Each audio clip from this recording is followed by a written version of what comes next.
일단 민법상 대차가 세 개가 있다 그랬죠. 소비대차, 사용대차, 임대차.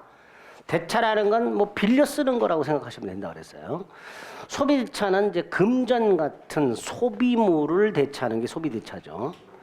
반면에 사용대차나 임대차는 비소비물을 대차하는 거죠. 다시 말해서 사용대차나 임대차는 그 원래 물건을 반환해야 돼요.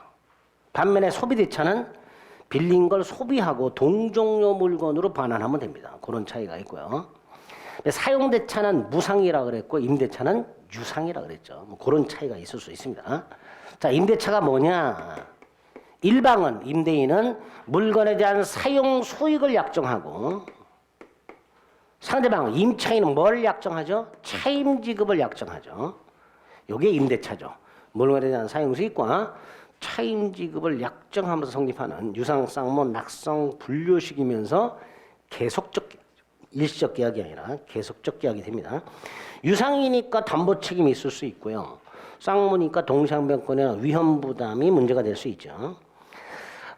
물건에 대한 사용 수익과 차임 지급을 약속을 하기 때문에 채권 채무가 생기기 때문에 채권 계약이죠. 반드시 차임을 지급하되 꼭 금전에 한하진 않죠. 차임이. 매매는 반드시 대금은 금전이어야 되는 것과 차이가 있죠. 4번 목적물이 꼭 임대인 소유가 아니어도 되죠. 임대차는요 처분행위가 아니죠. 그러니까 처분 권한이 없어도 되니까 목적물은 임대인 소유가 아니어도 됩니다. 이런 게 이제 의거 특징이 될 겁니다. 그 다음 임대차 계약을 하면요 임차인에게는 뭐가 생긴다 그랬죠? 임차 권이 생긴다 그랬는데 이거 채권이라 그랬죠. 그리고 채권은 특정 일에게만 주장할 수 있다 그랬죠. 그래서 어떤 문제가 생겨요? 목적물이 팔렸을 때 새로운 소유자가 소유권을 주장하면 임차인은 새로운 소유자에게 임차권을 주장하지 못하니까 계약기간이 남아 있어도 임차인은 물건을 반환해야 되는 이런 문제가 생긴다 그랬습니다. 채권은 대항력이라는 게 원칙적으로 없기 때문에 따라서 우리 민법이나 특별법은 부동산 임차권만은 동산 같은 경우에는 소유자가 바뀌어서 달라 그러면 돌려주고 얼른 다른 거 빌리면 되잖아요. 그죠? 근데 부동산은 그게 쉽지 않단 말이죠. 그러니까 부동산 임차권만은 뭘 부여하여? 대항력을 부여하여 제3자의 임차권을 주장할 수 있도록 하는 특별한 규정을 만들어 놨더라. 이걸 부동산 임차권 강화 이렇게 부르죠. 예전에 시험 지문이 이런 지문이 나온 적이 있어요. 부동산 임차권이 대항력을 갖추면 물권이 된다. 틀렸죠? 물권처럼 강화가 될 뿐 물권 자체가 되는 건 아니란 말이죠. 대항력을 부여하는데 민법에 마련된 게 두 가지다. 등기청권하고 건물 소유 목적 토지 임차인의 대항력. 오른쪽에 보면 등기한 부동산 임차권 621조와 임대 토지 위에 토지 임차인 소유 건물이 등기된 경우에 그 대항력 두 가지가 나오는데 두 가지 미리 보겠습니다. 421페이지. 421페이지 가면 리얼 임차권의 대항력이라고 해서 621조가 있습니다. 조문만 생각하시면 돼요. 이거는 당사자 간에 반대 약정이 없으면 임차인은 임대인에 대해서 임차권 등기 절차 협력을 청구할 수 있다. 자, 이 조문 가지고 첫째, 반대 약정이 있으면 청구 못한다. 따라서 임의 규정이다. 두 번째, 청구했을 때 그럼 임대인은 등기 절차에 협력할 의무가 있냐? 없다. 임대인은 거절할 수 있다. 따라서 이 등기 청구는 청구권이다. 임대인이 거절할 수 있다. 즉 임차인이 등기를 청구했다 해서 임대인이 그 등기 절차에 협조할 의무 따위는 없다. 다만 임대인이 동의하여 임차권 등기가 되면 이항 그 등기한 때 그때부터 제3자에게 효력이 있다. 소급이 아니고요. 등기한 그때부터 제3자에게 효력이 있게 됩니다. 621조죠. 반면에 622조는 아주 제한적이죠. 딱딱 건물 소유 목적 토지 임대차에서만. 다른 거 안 됩니다. 622조가 뭐라고 돼 있어요? 1항 건물 소유 목적 토지 임대차라고 못을 박아놨어요. 그러니까 을이 갑소유 땅을 빌리는데 목적이 건물을 지어서 소유할 목적이에요. 이렇게 남의 땅에 건물을 지어서 그 땅을 소유하기 위해서 땅을 빌린 경우에 이 상태에서 새로운 토지 소유자가 나타나면 이 토지 임차인은 새로운 토지 소유자에게 임차권을 주장을 못하니까 토지 소유자가 철거하라 그러면 철거해야 되는 문제가 생기더란 말이죠. 그러니까 얘는 대항력이 절실하죠. 자, 이때 이 을이 토지 임차권이 대항력을 갖추는 방법 621조 등기하는 방법이 하나 있는데 갑이 등기를 안 해주면 두 번째 방법 건물을 소유권 등기해라. 을이 건물을 지어서 그 건물을 미등기 상태로 두지 말고 건물에 대한 소유권 등기를 해라. 그러면 그때부터 제3자에게 임대차 효력을 주장할 수 있다. 그게 622조가 되죠. 그러니까 622조 대항력을 주장하려면 건물 소유권 등기를 해야 되잖아요. 그리고 소급이 아니라 그때부터 제3자에게 대항할 수 있잖아요. 그래서 관련 판례 1번이 뭐라고 돼 있어요. 토지 임차인이 임차권도 등기하지 않았고 건물도 소유권 등기하지 않은 상태에서 제3자가 물권 취득에 등기를 했다. 예컨대 소유권 이전 등기 따위를 했다. 지상권 등기 따위를 했다. 그럼 얘가 우선하는 거잖아요. 그 다음에 건물 등기해봐야 이 제3자에게는 대항할 수가 없다. 관련 판례 1번이죠. 그게 가끔 등장합니다. 621조, 622조와 622조에 연결된 관련 판례 1번 정도는 숙지를 해주세요. 자, 그리고 이제 415페이지로 돌아옵니다. 임대차 계약의 성립이 나와 있죠. 별거 없죠. 임대인과 임차인 사이에 물건에 대한 사용 수익과 차임 지급에 대한 의사 합치가 있으면 임대차 계약은 당연히 성립하겠죠. 네, 그런 내용들이 있고요. 그다음 416페이지로 갑니다. 존속기간이 나왔어요.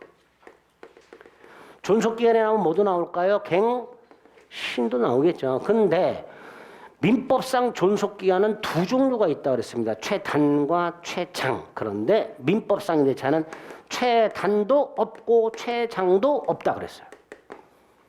몇 년 넘지 못한다도 없고요. 몇 년보다 단축하지 못한다도 없단 말이죠. 즉 민법상 임대차 계약은 당사자가 자유롭게 결정할 수 있습니다. 그게 첫 번째고요. 두 번째가 만약에 당사자가 기간을 약정하지 않으면 자, 기간을 약정하지 않으면 두 갈래로 간다 그랬어요. 하나가 법정 기간이 있을 수 있다 그랬고요. 또 하나가 언제든지 계약 관계를 소멸시킬 수 있다. 두 갈래로 간다 그랬죠.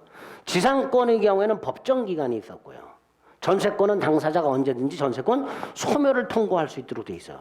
그럼 임대차는 어떻게 돼 있냐? 소멸 쪽으로 갑니다.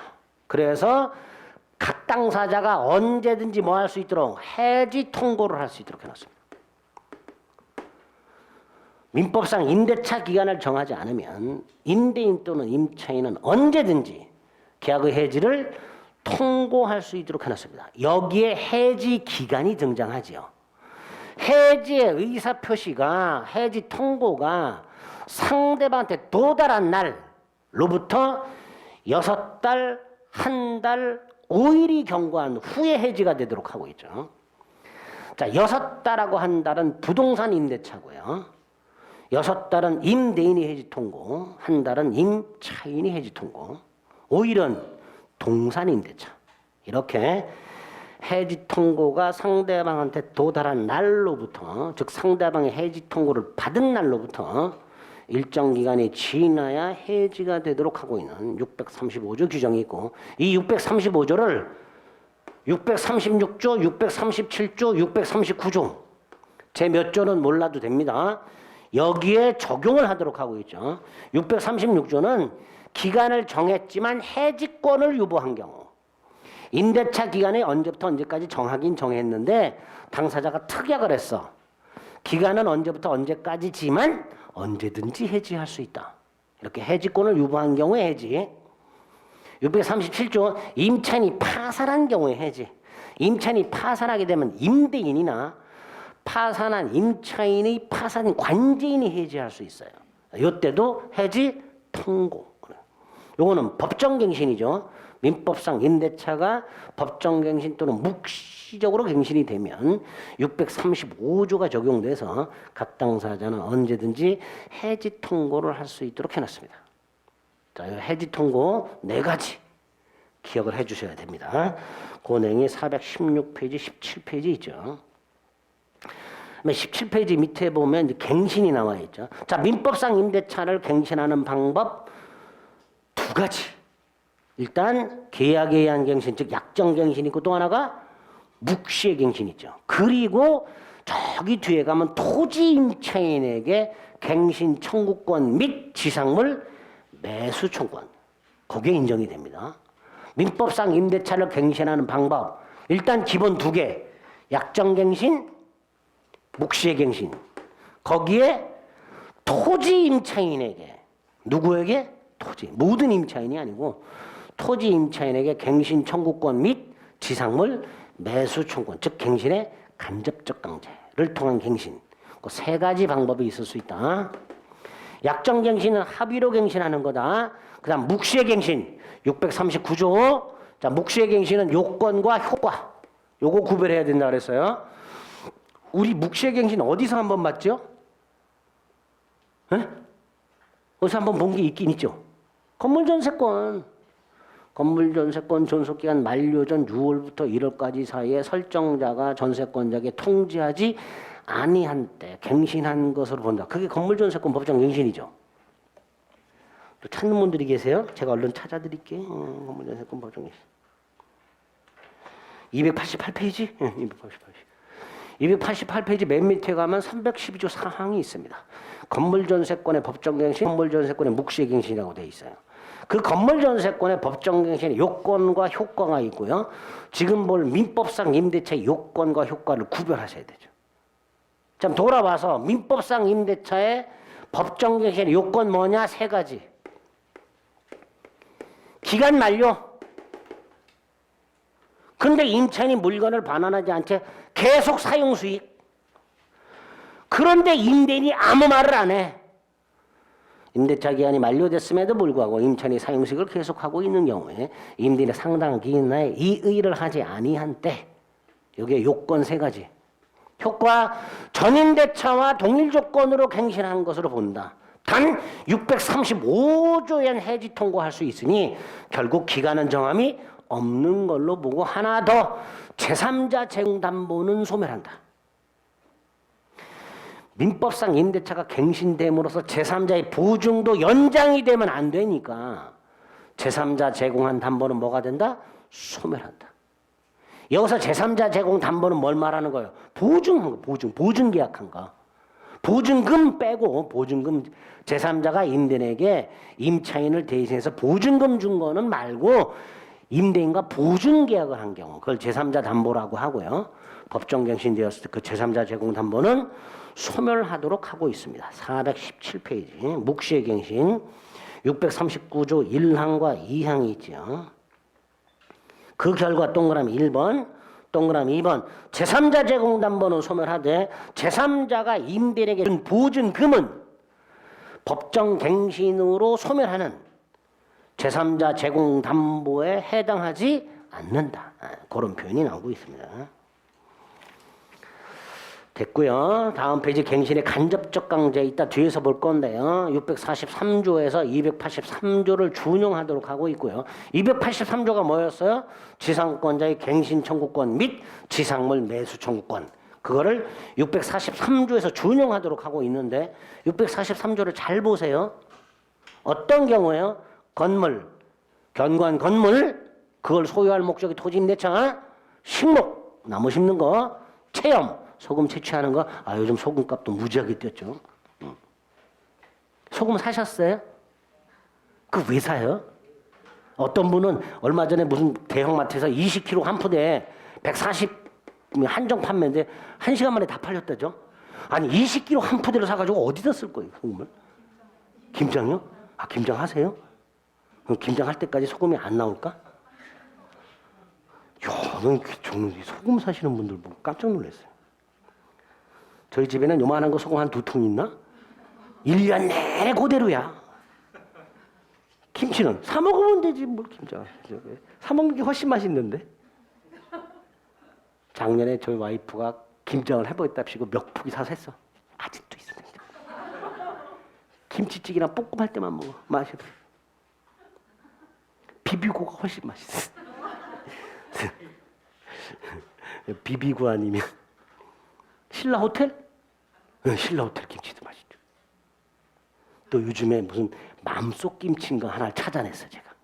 속만김치인가 맘속김치인가 겉절에 한번 사 먹어봤는데 우와 칼국수집에서 먹는 거 왔다. 아 소금 얘기하다 갑자기 왜 칼국수까지 갔지?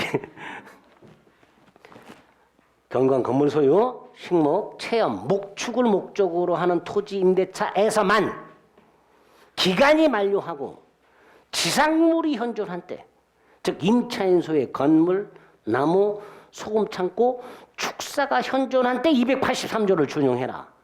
그래서 갱신 청구하고 임대인이 갱신을 원하지 않으면 지상물 매수를 청구할 수 있다. 이렇게 민법상 임대차는 세 가지 방법을 통해서 갱신할 수 있도록 해놨다. 담기 임대차는 쳐다볼 필요가 없고요. 자, 네 번째 임대차 효력이라고 되어 있죠. 임대차 효력은 임대인 권리 의무, 임차인 권리 의무겠죠. 그중에 임대인은 의무가 중요하다 그랬어요. 오른쪽에 보면 가장 기본이 임차인으로 하여금 목적물로 사용 수익하게 할 의무죠. 그래서 제주도 렌터카를 빌렸다. 임대인인 렌터카 회사는 나에게 렌터카를 인도해야 되고, 그죠? 인도 의무. 사용 수익하게끔 하려면 인도해야 되잖아요. 그죠? 제3자가 운행을 방해하면 그 방해를 제거해 줘야 되고, 세 번째 고장나면 고쳐줘야 되고. 자, 이 세 번째 게 뭐예요? 현상 유지 수선 의무. 여기 중요하죠. 동그라미 2번 임대인의 수선 의무 623조. 임대인은 목적물을 인도하고 계약 종소 중 사용수에게 필요한 상태를 유지할 의무가 있다. 현상 유지 수선 의무를 말합니다. 다만 기억 세 번째 줄 사소한하자는 수선 의무가 없다. 사소한하자. 그 사소한하자라는 표현만 기억하세요. 어느 게 사소한가요는 몰라도 돼요. 니은 수선 의무 면제 특약할 수 있다. 임대인의 수선 의무를 면제하는 특약할 수 있다. 그런데 임대인의 수선 의무를 면제하는 특약을 했다 하더라도 면제가 안 되는 게 있다. 대규모 수선, 기본적 설비의 교체와 같은 대규모 수선 의무는 면제되지 않는다. 쭉 내려가면 리얼, 목적물 파손이 불가항력적으로 파손된 경우뿐만 아니라 임차인 귀착 사유로 파손된 경우에도 임대인은 수선 의무가 있다. 이때 임대인은 따로 뭐 하면 된다? 손해배상 청구하면 된다. 리얼, 파손이 임차인 귀착 사유로 발생한 경우에도 수선 의무는 발생한다. 다음 페이지 미음, 만약에 임대인이 수선 의무를 이행하지 않아, 그럼 채무 불이행이죠. 따라서 손해배상 청구나 해지할 수 있고 수선될 때까지 파손된 만큼 사용수익 못하는 만큼 차임의 전부 또는 일부의 지급을 거절할 수도 있겠지요. 나아가 비읍, 임대인이 목적물 수선 행위를 할 때 이걸 보존 행위라고도 하는데요. 임차인은 거절할 수 있다 없다? 없다. 임차인의 참을 의무, 받아들일 의무, 수인 의무가 마련이 되어 있습니다. 비읍, 임대인이 목적물 수선할 때 임차인은 거절 못한다. 다만 임대인이 임차인이 하지 말라 그러는데도 수선을 하고, 즉 임차인 의사에 반하여 수선 행위를 하고, 그 임차인 의사에 반하는 수선 행위로 인하여 임차인이 계약 목적을 달성할 수 없는 경우, 이때는 임차인은 뭐 할 수 있다? 해지를 할 수 있다. 해지권이 마련이 되어 있습니다. 방해 제거해야 된다 그랬고요. 그 다음에 동그란 4번. 임대인이 목적물에 대한 현상유지 수선 의무에서 더 나아가서 임차인의 안전을 배려해 주거나 임차인 물건이 도난당하지 않도록 도난을 방지해 줄 의무까지 있느냐? 원칙 없다. 단 숙박업소의 숙박계약이나 병원 입원 계약 같은 특수한 임대차의 경우에는 예외적으로 안전배려 의무, 도난방지 의무가 있다. 예외적으로. 원칙과 예외로 나눠서 4번은 기억해 주시면 되겠습니다. 임대인 의무에서는 이런 것 위주로 출제가 되고요. 그 다음에 임차인의 권리 의무에서는 임차인의 권리가 중요하고요. 의무는 나중에 조문만 몇 개 확인하시면 돼요. 자, 권리 기본적으로 4개. 임차권, 비용상환 청구권, 부속물 매수 청구권, 치상물 매수 청구권. 중요도로 따지면요, 요 순서대로 중요해요. 출제 빈도로 따져도요, 요 순서대로 출제. 이게 제일 많이 출제가 돼요. 지상물 매수 청구권. 그 다음 부속물, 그 다음 비용. 임차권은 아까 봤던 대항력 정도만 출제가 됩니다. 대항력 정도만. 네 가지 권리가 있다. 그중에 임차권은 아까도 말씀드린 대로 대항력만 생각하시면 되죠. 621조 등기를 통한 대항력과 622조 건물 소유권 등기를 통한 대항력. 임차권은 원칙적으로 대항력이 없지만 예외적으로 대항력이 인정되는 경우 그게 이게 돼요. 자, 그리고 이제 중요한 421페이지 맨 밑에 비용 상환 조건이 남았습니다. 조문을 먼저 확인해 봅니다. 626조 1항이 뭐예요? 필요비. 2항이 뭐죠? 유익비. 그리고 유익비는 뭐 할 수 있어요? 상환기간 허용. 자, 1항 보존 필요비를 청구할 수 있고 2항 계량 유익비를 지출했을 때 보통 유익비는요. 계량비라고도 나옵니다. 계량비. 어쨌든 그 유익비를 지출했을 때는 1항과는 달리 일단 임대차가 종료돼야 되죠. 1항은 그런 게 없죠. 1항은 종료시 이런 게 없죠. 그냥 비용을 지출하면 청구할 수 있다 이렇게 돼 있을 뿐 필요비는 그러니까 결과적으로 지출을 즉시 청구할 수 있도록 돼 있는 거예요. 근데 2항 유익비는 임대차가 일단 종료돼야 돼요. 거기다가 유익비 지출로 인한 목적물 가액 증가가 현존해야 돼요. 그죠? 그 두 가지 요건을 충족했을 때 임차인이 지출 또는 증가액 상한을 청구할 수 있도록 되어 있습니다. 자, 조문 확인했고요. 다음 페이지. 의에 보니까요. 일시사용임대차라고 되어 있는데요. 일시사용임대차가 뭘까요? 숙박계약, 숙박계약. 단기간에, 초단기죠. 저기 앞에서 그냥 넘어갔던 단기임대차하고 헷갈리시면 안 돼요. 418페이지에 가면 4번에 처분 능력이나 권한 없는 자가 할 수 있는 단기임대차라고 되어 있잖아요. 그거하고 헷갈리시면 안 됩니다. 일시사용임대차는 말 그대로 초단기 숙박계약 같은 거 생각하시면 돼요. 그런데 그 일시사용임대차의 경우에도 뭐가 인정돼요? 비용, 상환, 청구권이 인정된다라는 거. 니은 필요비는 지출 후 즉시, 디귿 유익비는 임대차 종료하고 가액 증가가 현존한 때. 특히 비유익비는요. 임대인 의사에 반하여 지출한 경우에도 상환을 청구할 수 있도록 돼 있고요. C.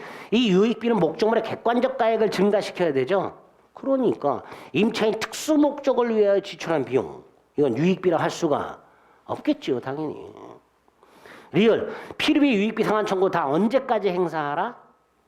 임대인이 목적물을 반환받은 날. 즉 임차인이 목적물을 반환한 날로부터 6개월 내에 행사하도록 하고 있습니다. 미음. 임대인이 만약에 비용을 상환하지 않았을 때 이 비용은 임차인 입장에서 보면요.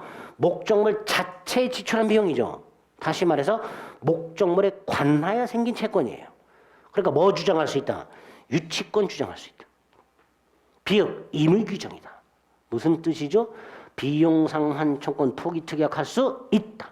그리고 그 비용 상환 청구권 포기 특약에 해당되는 판례 2개. B. 건물 임차인이 건물을 증축하되 증축한 부분을 임대인 소유로 귀속하기로 하는 약정은 증축 부분에 대한 원상 복구 의무를 면하는 대신에 비용을 포기하는 특약으로 유효하다. 특히 이 판례는 부속물 매수 청구권 포기 약정으로 무효다라고 출제가 된 적이 있습니다.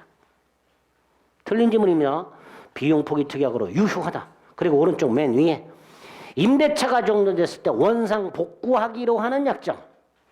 이 원상 복구 약정도 대법원은 뭐로 본다? 비용 포기 약정으로 봅니다. 자, 이 두 가지 모두 다 비용 포기했죠? 그리고 뭐도 포기한 거다? 유치권도 포기한 거다. 그래서 유치권 포기 약정에서도 나올 수 있다고 그랬습니다. 여기까지가 비용이죠. 자, 세 번째가 부속물이죠. 자, 이 부속물은요. 일단 건물 기타 공작물 임차인에게만 인정이 돼요. 다른 임대차 안 되고요. 건물 기타 공작물 임차인에게만 인정이 됩니다. 왜? 그렇게 시작이 되잖아요. 건물 기타 공작물 임차인이라고 돼 있잖아요. 그러니까 토지 임차인 안 되겠죠. 건물 기타 공작물 임차인이 그다음 뭐라고 돼 있어요? 임대차 종료 시에 그죠? 요 종료시에다가 동그라미를 책이 찢어져라 이렇게. 예전에 기간 만료시라고 출제가 된 적이 있어요. 기간 만료시가 아니고요. 종료시입니다. 종료시. 기간 만료하면 종료되니까 옳은 거 아니냐? 아니요. 기간 만료가 종료 안에 들어있는 거예요. 종료는 기간 만료로만 종료되는 거 말고요. 합의 해지 많아요. 임차권 포기. 종료 사유는. 그러니까 부속물은 종료시. 이때 임차인은 임대인에게 부속물을 사라 그래요. 사라. 그러니까 이 부속물은 누구 거예요? 임차인 소유잖아요. 따라서 목적물과는 독립이 있잖아요. 그죠? 임대차 목적물의 일부가 아니라 독립한 물건이면서 임차인 소유가 된단 말이죠. 그런 물건들 중에서 객관적 용도에 제공되는 것들, 반대가 뭐예요? 임차인 특수 목적을 위한 물건, 간판 같은 거, 이거는 부속물 청구 대상이 아니게 되는 거예요. 거기에다가 두 개만, 임대인 동의받아서 부속한 거, 임대인으로부터 매수한 거, 그 두 개만 임차인은 부속물 매수를 청구할 수 있도록 해놨습니다. 자, 조문 646조 확인했고요. 니은 적용 범위 건물 기타 공작물 임차인에서만 인정된다. B. 일시사용 임대차에는 적용 안 된다. 그죠? 누가 여관 숙박 같은 거 하면서 호텔 숙박하면서 부속물을 부착을 할까 안 할까 아닙니까? 인정 안 된다. 디귿 일방적인 거다. 형성권이다. 이런 요건 하에 임차인이 임대인에게 부속물 매수를 청구하게 되면 일방적으로 뭐가 체결된다? 매매계약이 체결된다. 형성권이다. 그리고 강행규정인데 편면적 강행규정입니다. 강행규정에는 전면적 강행규정과 편면적 강행규정 두 종류가 있는데요. 전면적 강행규정은요, 그냥 위반하면 무효예요. 그걸로 끝. 근데 편면적은요, 위반하면 원칙 무효인데 다만 당사자 일방에게 불리하지 않으면 유효. 이런 걸 편면적 강행규정이라고 합니다. 부속물 매수 조건이 그런 편면적 강행규정이에요. 따라서 부속물 매수 청구를 포기하는 약정 원칙 무효. 단 임차인에게 불리하지 않아. 그럼 무효가 아니야. 대표적인 판례가 있죠. 임대차 보증금 및 차임을 시세보다 저렴하게 하는 대신 부속물 매수 청구는 포기하기로. 그럼 이거는 임차인에게 딱히 불리한 게 아니죠. 그럼 무효가 아니다. 유효다. 이런 걸 뭐라 한다? 편면적 강행규정이라고 부르게 됩니다. 디귿이죠. 요건 A. 임차인이 건물이나 공작물의 사용편에게 부속시킨 부속물로서 임차인 소유, 즉 독립한 물건이면서 임차인 소유일 것. 그죠? 만약에 임차인이 임대차 목적물에 부착한 물건이 그 목적물의 구성 부분이 되어버리면 독립성을 상실하면 이때는 부속물 매수 청구가 아니라 뭘로 간다? 비용상환 청구는. 독립물일 때 부속물로 가는 거예요. 건물 구성물의 일부분이 되어버리면 공작물의 비용상환으로 가게 됩니다. 다음 페이지 관련 판례 1번. 임차인 소유고 독립되어 있으며 객관적 편익을 가져오는 물건이어야 되기 때문에 그 다음 임차인 특수목적 부속물, 간판 이런 거. 이런 것은 부속물 매수 청구 대상이 될 수가 없다. 이렇게 되겠죠. 그러한 부속물 중에서 밑에 B, 임대인 동의 얻어 부속시켰거나 임대인으로 매수한 것만 내고요. 당연히 이 종료 중에서 빠지는 게 하나 있더라. 판례에 하면 임차인이 차임을 지급하지 않는 등 채무 불이행이 있어서 임대인이 해지하여 종료된 경우 이때는 부속물 청구할 수 없다. 제한을 가하고 있습니다. 그게 C죠. 자, 그다음 제일 중요한 지상물 매수 청구권이 나왔습니다. 자, 이 지상물 매수 청구는 누가 행사한다 그랬죠? 토지 임차인이. 그것도 모든 토지 임대차가 아니고요. 딱 네 가지. 견고한 건물의 소유, 식목, 체험, 목축 목적 토지 임대차에서. 그죠? 그 토지 임차인이 지상물 매수를 청구할 수 있는데요. 자, 일단 조문은 뭐라고 돼 있어요? 기간이 만료되고, 그죠? 갱신을 청구했더니 거절당한 경우, 이때 매수 청구할 수 있죠? 조문은 그렇게 돼 있어요. 그런데 여기서 하나의 문제가 생겨요. 만약에 견고한 건물, 식목, 체험, 목축, 목적, 토지, 임대차 계약을 하면서 기간을 약정 안 했어. 기간 약정하지 않은 상태에서 임대인이 해지 통고를 했어. 그럼 얼마가 지나면 해지가 돼요? 네? 얼마가 지나면 해지가 돼? 6달 부동산 임대차, 임대인이 통고. 그러니까 이 경우에 임차인은 6달이 경과하면 지상물을 철거하고 토지를 돌려줘야 됩니다. 그죠? 이때 우리 대법원은 뭐 할 수 있다? 지상물 매수 청구할 수 있다. 그래서 지상물 매수 청구할 수 있는 경우가 두 가지. 요 경우, 이건 법에 있고, 요거 판례가 인정하는. 지상물 매수 청구는 오른쪽 요건을 먼저 봅니다. B. 기간을 정해놨는데 그 기간이 만료가 된 경우 하고요. 그 밑에 기간을 정하지 않았는데 임대인이 해지 통고한 경우. 두 가지 경우에 지상물 매수를 청구할 수 있도록 되어 있더라. 그러면 보세요. 이런 토지 임대차 계약을 했는데요. 여기 잠깐만 보세요. 토지 임대차 계약을 했는데 나중에 갑과 을이 이 계약을 합의 해지했어요. 지상물 매수 청구할 수 있어요, 없어요? 합의 해지했을 때. 있다, 없다? 아니, 뭘 고민해? 지금 두 가지 경우만 인정된다 그랬는데. 아니, 미리 떡밥을 깔았잖아요. 두 가지 경우만 인정된다고. 합의 해지 경우에 지상물 매수 청구 자체가 안 돼요. 그래서 뭐라고 나오냐면 합의 해지하는 경우에 지상물 매수를 포기하는 약정. 유효, 무효? 예? 유효. 왜? 합의 해지 경우에는요, 지상물 매수 조건 자체가 없어요. 법이 그렇게 만들어 놨단 말이죠. 그리고 판례가 하나 더 인정한 게 이거란 말이죠. 그래서 토지 임차인이 지상물 매수를 청구하려면 둘 중에 하나. 기간을 정해놨는데 기간이 만료된 경우. 이때는 갱신을 먼저 청구하고 거절당했을 때. 판례가 인정한 게 하나 더. 기간을 약정하지 않은 상태에서 누가? 임대인이 해지 통고한 경우.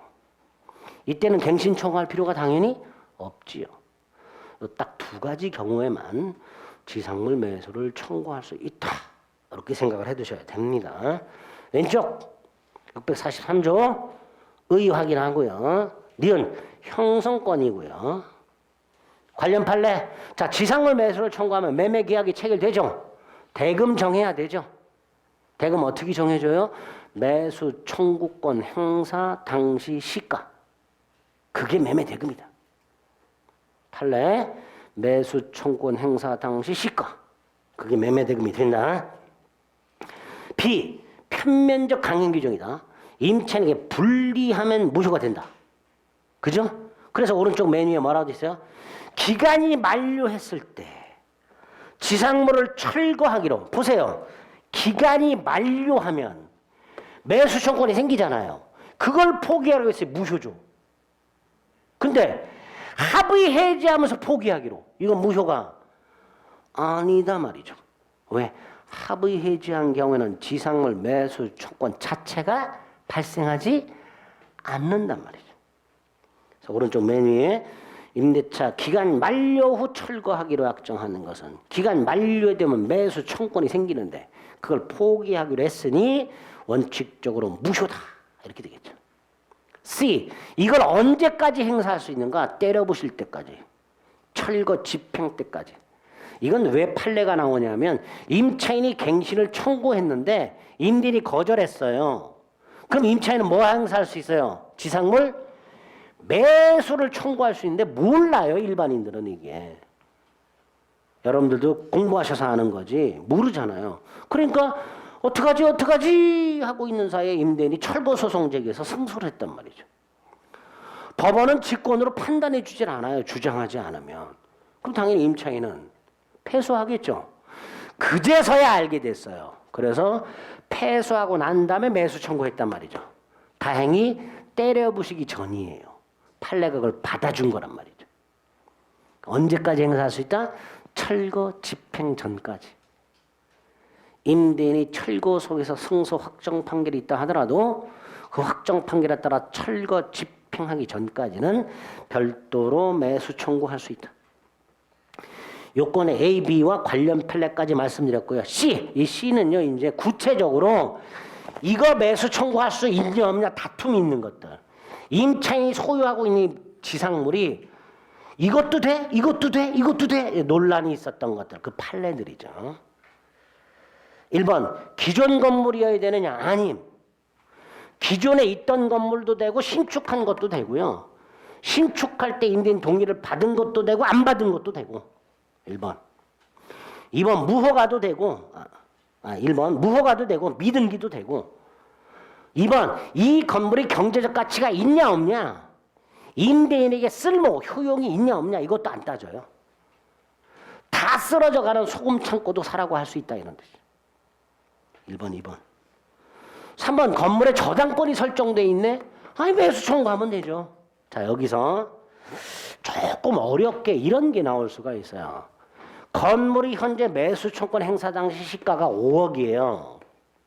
근데 을이 2억을 빌리면서 저당권 설정해 놨어요. 가백에 매수 청구할 수 있죠. 네? 이때 매매대금 5억일까요? 5억에서 2억을 뺀 3억일까요? 매매대금. 네? 다시 한번, 건물의 시가가 5억이에요. 그 건물에 을이 2억을 빌리면서 저당권 설정해 놨어요. 그걸 사라 그랬어요. 자, 이때 을에게 대금 5억을 줘야 될까요? 5억에서 2억을 뺀 3억만 주면 될까요? 5억이 대금이 됩니다. 5억이 대금이 되고요. 거기에서 얘가 이거를 인수를 하면 그 5억 대금에서 2억을 채무 인수하는 조건으로 공제를 하는 거예요. 대금이 3억이 되는 게 아니고요. 대금은 5억이고, 왜? 판례가 분명히 무엇을 박았습니다. 매수 청구권 행사 당시 시가. 따라서 이런 근저당권이 설정이 되어 있을 때 시가에서 그 근저당권에서 담보되는 채무를 공제한 나머지가 대금이 되는 게 아니고, 그 시가가 대금이 돼 그 채무만큼은 공제해서 지급하라, 이런 식으로 판결하게 됩니다. 다시 한번, 대금은 뭘 기준으로 한다고요? 매수 청구권 행사 당시 시가. 관련 판례 3번 관해서 기억하시고요. 4번, 이게 제일 중요하죠. 건물이 임대인과 임대인이 앉아 소유 토지에 걸쳐 있을 때 하나만 기억하면 돼요. 전부 매수 청구할 수는 없다. 임대인한테 타인 소유 토지 위에 있는 건물까지 사라 할 수는 없다라는 취지입니다. 4번이 아주 중요하죠. 1, 2, 3, 4 확인하시고요. 다음 페이지 효과 A, 매매계약이 성립하고 B, 누가 청구해요? 건물 소유자가. 그죠? 그러니까 임차인이 중간에 건물을 팔았어. 얘는 더 이상 건물 소유자가 아니야. 매수 청구 못하겠죠. 당연한 거고요. 그 다음 C, 누구에게 행사하는가? 자, 판례가 뭐라고 얘기하냐면요. 임차권 소멸 당시 토지 소유자. 쉽게 말하면 임대차 기한이 만료가 되면 임차권 소멸하잖아요. 그때 토지 소유자. 문제는 임차권 소멸 당시 토지 소유자가 갑이었어요. 근데 을이 매수 청구하지 않고 있는 사이에 갑이 땅을 팔았어요. 그럼 이 을은 임차권 소멸 이후 새로운 토지 소유자에게 매수 청구할 수 있다 없다? 없다가 되죠. 원칙이 임차권 소멸 당시 토지 소유자에게 매수 청구권 행사해야 되니까 그 이후 새로운 토지 소유자에게는 매수 청구할 수가 없겠지. 그런데 우리 판례가 네가 대항력을 갖고 있으면, 뭘 갖고 있으면? 대항력을 갖고 있으면 새로운 소유자에게도 매수 청구할 수 있다. 자, 시험 지문에 대항력이 있다라고 나오지 않고요. 문제가 이렇게 나옵니다. 을이 건물을 소유하기 위하여 갑소유 땅을 임대차하여 건물을 신축한 후 건물 소유권 등기를 하였다. 그럼 건물 소유권 등기하였다 가지고 뭘 뽑아내야 돼? 대항력을 갖췄다. 문제가 그렇게 응용해서 출제가 된단 말이에요. 그래서 이게 제일 많이 나오는 거예요. 622조 대항력하고 결합한 문제를 낼 수 있기 때문에 지상물 매수 조건이 제일 많이 출제가 되는 거예요. 권리 4개 중에서 판례도 많고. 어쨌든 그렇게 효과와 관해서 A, B, C 확인하시면 되겠고요. 자, 권리 4개 받고요. 의무는 조문 몇 개 확인하면 됩니다. 가장 기본이 차임지급 의무죠. 자, 이 차임지급 의무와 관해서 첫째, 경제사정의 변동이 있을 때 각 당사자는 차임의 증액이나 감액을 일방적으로 청구할 수 있죠. 사정 변경을 이유로 하는 차임 증액 또는 감액 청구권. 자, 이 차임 증액 또는 감액 청구권은 B, 형성권이죠. 그래서 당사자가 상대방을 향하여 차임의 증액 또는 감액을 일방적으로 청구한 경우에 상대방이 이의를 하기만 재판을 하게 될 텐데 이때 재판이 증액 또는 감액 판결이 될 거 아닙니까? 이때 증액 또는 감액 판결은 법원이 증액하라 감액하라는 판결이 아니라 애초에 증액 청구나 감액 청구가 정당하다라는 판결이라 그랬어요. 다시 말해서 판결의 효력은 소급한단 말이죠. 즉 판결 확정 시부터 증액 또는 감액되는 것이 아니라 청구 시로 소급하여 증액 또는 감액의 효력이 발생하게 됩니다. B의 관련 판례죠. 또 C, 차임을 증액하지 않는다는 불증액 특약이 있다 하더라도 뭐 할 수 있다? 사정 변경을 이유로 증액 청구할 수 있다. 판례. 오른쪽 디귿은 뭐죠? 임대차 목적물이 그 일부가 임차인의 귀책 사유 없이 멸실됐어. 그러니까 임차인은 그 멸실된 분의 비율만큼 차임 감액을 청구할 수 있어야죠. 여기서 조심할 게 2개. 차임 감액을 청구해야 감액됩니다. 당연히 감액되는 게 아니에요. 2번째, 잔존분만으로 목적을 달성할 수 없다면 뭘로 간다? 해지로 가게 됩니다. 그게 627조죠. 밑에 A의 주의, 그게 출제가 됐었고요. 리얼 차임 지급은 언제 해야 되는가? 약정시가 있으면 그 약정시기에 지급하는 데인데 없으면 후급을 원칙으로 하죠. 매월 말, 매년 말, 수학 후 지체 없이. 역시 조문만 출제가 됩니다. 미음, 차임을 받아내기 위한 법정 담보물권이 2개가 있습니다. 법정 지상권과 법정 질권이 2개가 있습니다. 이 2가지는요. 임대인이 무엇을 압류했는가를 눈여겨보시면 돼요. 648조나 650조는요. 둘 다 동산을 압류합니다. 누구 소유? 임차인 소유 동산을 압류해요. 그럼 이건 질권이야. 근데 649조는 뭘 압류했어요? 임차인 소유의 건물을 압류했어요. 건물. 그러니까 이건 뭐예요? 저당권으로 본다. 포인트가 동산 압류냐 건물 압류냐. 동산 압류 질권, 건물 압류 저당권. 그죠? 그렇게만 구별하시면 돼요. 다음 페이지, 갑소유 물건을 을병이 공동으로 임대해서 차임 지급해야 되죠? 어떻게? 연대하여. 자신의 지분 비율만큼 지급하는 게 아니고요. 연대하여. 428페이지 616조 여러 사람이 공동해서 물건을 빌렸을 때는 연대해서 그 의무를 부담한다. 그러니까 차임 지급 의무도 연대해서 부담해라. 이렇게 되겠죠. 시옷 얼마를 연체하면 2회분을 말하죠. 2기 이상을 연체하면 임대차 계약을 해지할 수 있도록 되어 있고요. 당연히 그 2기는 연속 2기뿐만 아니라 통산 2기를 포함하게 되죠. 동그라미 이번 남의 물건이니까 선량한 관리자의 주의무로 보관을 해야 되죠. 만에 하나 목적물을 멸실하게 되면요. 임대인이 임차인에게 손해배상을 청구하겠죠. 따라서 임차인이 손해배상을 면하려면 어떻게 해야 돼요? 나 잘못이 없다. 내 잘못이 아니다.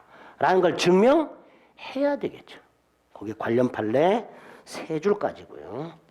내 잘못이 아님을 증명할 책임이 있습니다. 3번 통지 의무, 목적물을 수선을 하거나 권리 주장자가 있으면 지체 없이 통지해 주도록 하고 있고요. 물론 임대인이 이미 알고 있을 때는 통지할 필요가 없을 것이고요. 임대인의 수선에 대한 임차인의 무슨 의무가 있어요? 수인 의무.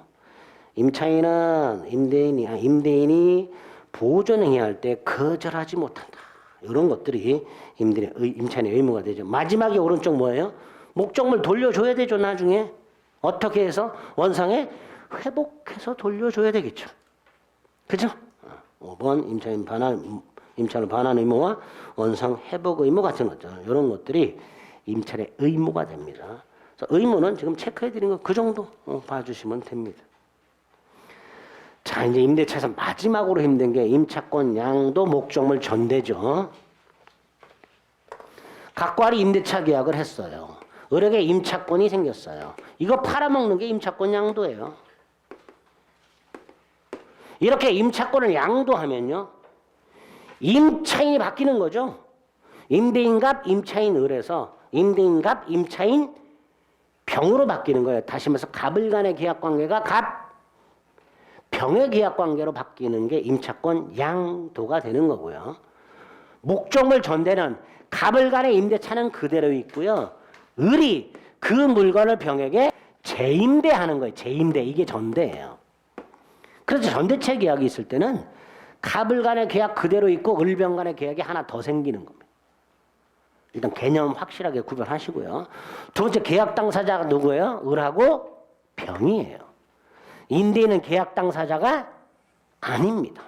따라서 임대인이 뭘 받도록 하고 있다? 동의.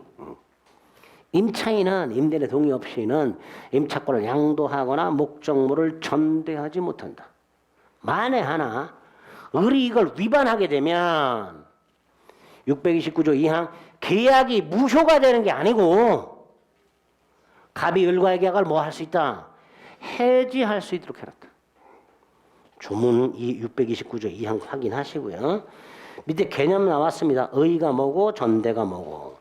다음 페이지 동의가 나왔죠. 임대인의 동의는 양도계약이나 전대계약의 유효요건이 아니고 임차권 양수인이나 전차인이 자신의 권리, 임차권이나 전차권을 갑에게 주장하기 위한 요건, 대항요건이라고 보통 부르죠.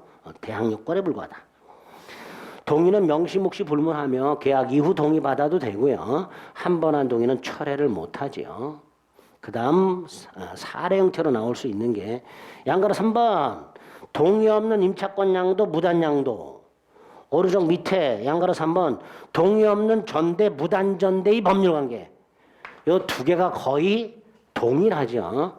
자, 을이 임차권을 양도하거나 을이 목적물을 전대했는데 갑의 동의를 받지 못했어. 무단양도, 무단전대의 법률관계.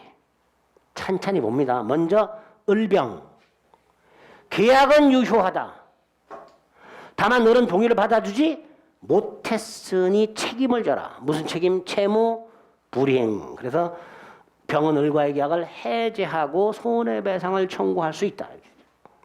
을병 계약 자체는 유효하되 병은 을에게 책임을 물을 수 있다. 두 번째, 갑을. 첫째, 갑은 을과의 계약을 뭐 할 수 있다? 해지할 수 있다. 단, 을병이 부부다. 부부 사이의 임차권을 양도하거나 목적물을 전대하는 것은 갑에 대한 배신행위가 아니다. 이렇게 을의 무단양도나 무단전대가 갑에 대한 배신적 행위가 아니라면 갑은 해지할 수 없다. 이렇게 되겠죠. 자, 마지막 갑병이 중요하죠. 자, 일단 병은 갑의 입장에서 봤을 때는 무단 불법 점유자가 되는 거예요. 따라서 갑은 병을 상대로 물건 반환 청구하거나 손해배상 따위를 청구할 수 있어야 되는데 이 목적물 반환 청구나 손해배상 따위 청구에 대해서 우리 대법원은 두 가지 경우의 수로 나눈다. 갑이 을과의 계약을 해지했냐 안 했냐로 나눠서. 왜? 갑이 을과의 계약을 해지하지 않으면 임차인은 여전히 을이니까. 그죠? 이렇게 나눠서 갑이 을과의 계약을 해지했다면 을은 더 이상 임차인이 아니니까 갑은 병에 대하여 물건을 누구에게 반환하라? 나에게 반환하라. 이렇게 정한 나에게. 반면에 갑이 을과 계약을 해지하지 않았다면 갑은 병한테 물건을 반환하라. 누구에게? 을에게 반환하라. 그죠? 나가 아니라 을에게 반환하라. 손해배상도 마찬가지입니다. 갑이 을과 계약을 해지했어요. 그럼 갑은 을에게 더 이상 차임을 청구하지 못하니까 병에게 차임 상당의 손해배상을 청구해야 되겠지만 갑이 을과 계약을 해지하지 않았다면 갑은 을에게 차임을 청구할 수 있으니 병에게 이중 청구하면 된다 안 된다? 안 된다. 즉 임대차가 존속하는 한 갑은 병을 상대로 차임 상당액의 손해배상이나 부당이득 반환을 청구할 수가 없다. 거기 아주 잘 나오죠. 430페이지에 나와 있는 내용과 431페이지에 나와 있는 내용이 다 동일합니다. 거의 똑같으니까. 나눠서 생각하세요. 을병과의 관계, 갑을과의 관계, 갑병과의 관계 이렇게 나눠가지고 각각 어떤 관계가 성립하는지 확인하시면 되겠습니다. 반면에 동의받은 경우에서 432페이지 자 적법전대가 좀 더 적법전대 무단전대 무단정대 이렇게 한꺼번에 정리하시고 적법전대 적법전대는 뭐예요? 갑이 동의한 거 그죠? 자 이렇게 갑의 동의가 있으면 첫째 갑은 병에게 직접 권리 행사할 수 있다. 그러나 직접 의무를 부담하지는 않는다. 그게 가장 중요한 효력 중에 하나죠.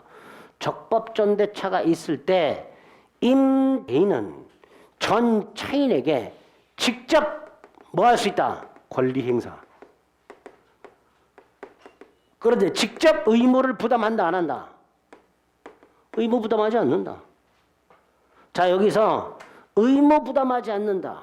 다시 말해서 수선 의무라든가 비용 상환 의무를 부담하지 않습니다. 그러니까 병이 갑에게 직접 수선을 청구하거나 비용 상환을 청구할 수는 없어요. 적법전대에서는 이렇게 임대인에게 메리트를 준다. 메리트. 또 직접 권리 행사할 수 있죠. 뭐? 차임 청구. 그리고 갑의 차임 청구를 을의 차임 청구보다 우선시하고 있다. 우선시. 어떻게 하죠? 병은 갑의 차임 청구에 대하여 을에게 차임을 지급했음을 이유로 거절하지 못한다. 을의 병에 대한 차임 청구권보다 갑의 병에 대한 차임 청구권이 우선한단 말이죠. 우선한다. 이렇게 적법전대차의 경우에는 임대인에게 메리트를 주고 있더라. 직접 권리 행사할 수 있지만 직접 의무는 부담하지 않도록 하고 있더라. 두 번째, 이 전차인 보호장치가 4개가 따로 있다. 적법 전차인 보호장치 오른쪽. 기억, 비의 예외 2가지. 갑을이 계약을 합의 해지하거나 합의 해지 을의 임차권 포기 2개. 갑을 간의 합의 해지 을의 임차권 포기. 그럼 임차권 소멸하죠. 그래도 전차권은 소멸하지 않습니다. 2가지입니다. 합의 해지와 임차권 포기. 두 번째 니은. 갑이 어떤 이유로 을과의 계약을 해지해. 그럼 해지한 이유가 있을 거 아닙니까? 그럼 보통 뭐라 불러요? 해지, 사유. 그죠? 요거를 병에게 통지해라. 통지하지 않으면 임차권 및 전차권 소멸을 주장 못한다. 그게 2번째 보호장치죠. 다만 을이 이익 이상 차임을 연체하여 해지한 경우에는 그 사유를 통지하지 않아도 된다. 예외가 될 거고요.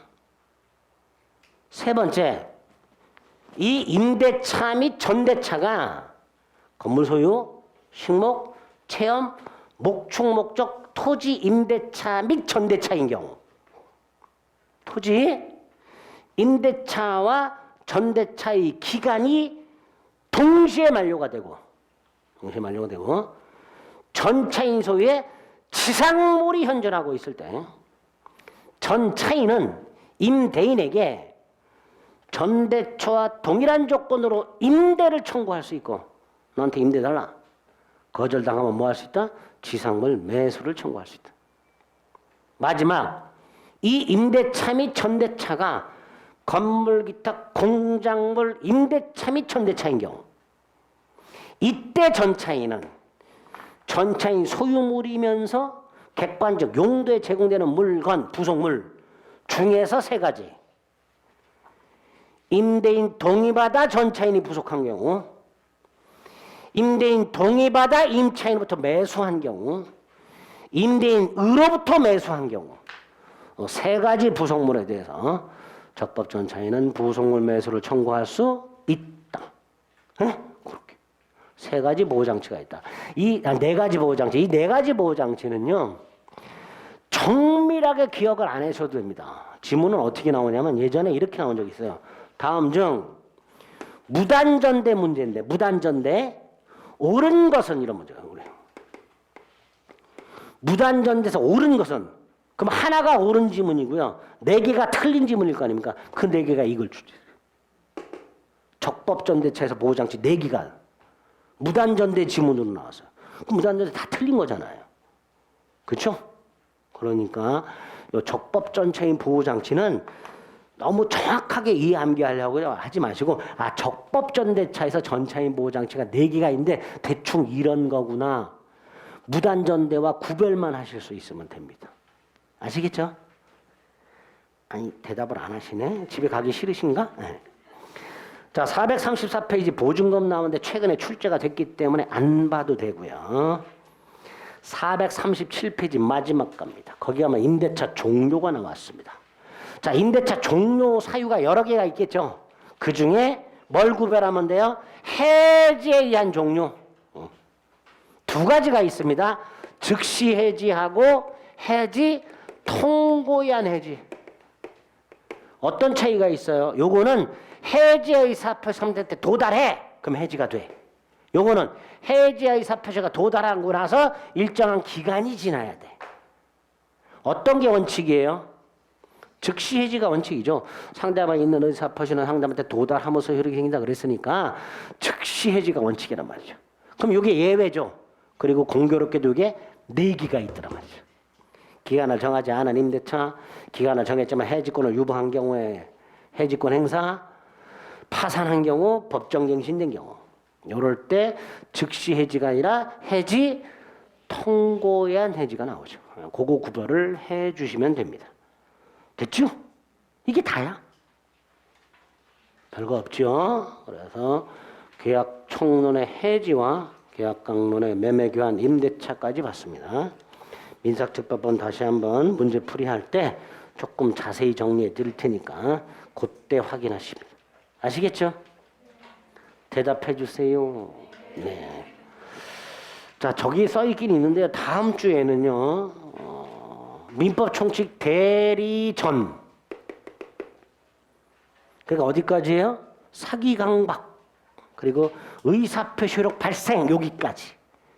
여기까지 첫째 3, 4월 달에 5, 6월 달 강의 한번 보고 두 번째 기본서나 요약집 읽고 세 번째 거기까지 문제 풀고 네 번째 하고 나서 강의 듣고 다섯 번째 집에 가서 복습 한번 하고 네? 그럼 5번 반복이죠? 거기에 강의할 때 요약집 쫙 체크해드리고 문제 풀어. 그럼 2번 반복이야. 그럼 실질적으로 6번 반복을 해. 그렇게 6번 반복을 하면 뭐라면 사람이라면 80점 맞출 수 있게 됩니다. 다음 주에 공부 맞춰가지고 일단 저쪽 한번 해보세요. 내가 해볼 만한가. 내가 체력적으로 다른 과목도 있기는 있지만 민법을 이렇게 예습을 해올 수 있는 거 한번 해보세요. 물론 이제 문제집은 화요일쯤 나올 테니까 금요일까지 충분히 풀어오실 수 있단 말이죠. 그 전에 강의 한번 보고 한번 해보세요. 문제 풀이할 때마다 늘 말씀드리지만 개강하는 날 문제집 덜레덜레 허옇게 들고 오시는 분들이 계세요. 있어. 내 다음 주에 분명히 있을 거야. 안 풀어보고 오시는 분들이. 제가 그런 분들 만나면 제가 무릎 꿇고 빌 거야. 제발 좀 미리 풀어오시라고. 옛날에는 윽박을 질렀는데 이제는 읍소를 해야 될 것 같아. 제발 좀. 꼭 좀 해오세요. 네, 여기까지 하겠습니다. 수고하셨습니다.